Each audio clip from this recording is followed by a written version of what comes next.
I think today we heard again just how difficult it is in an area like this. And this is now the town. You know, there are regions beyond this which are even more difficult to get to. Just how important it is to have support for missionaries who are prepared to go to these difficult areas.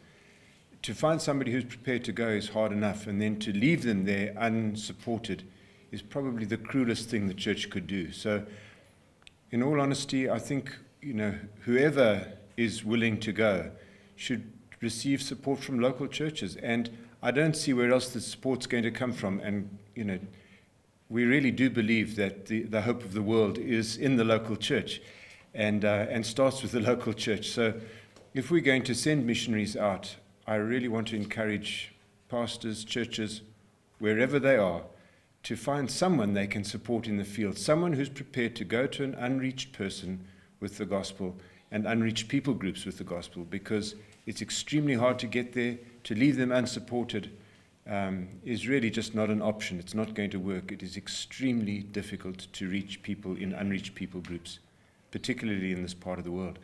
So I'm just so grateful over the years. We've had support from other local churches in reaching out into Kenya. We've been very involved here, but the testimonies that we hear of the way in which the entire process is now being multiplied as a result of honestly very little support.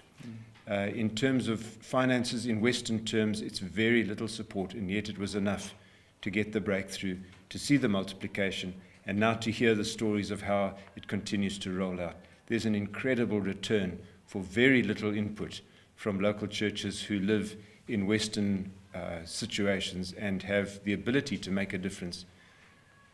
I want to implore pastors who are in that position to do something about the unreached people groups.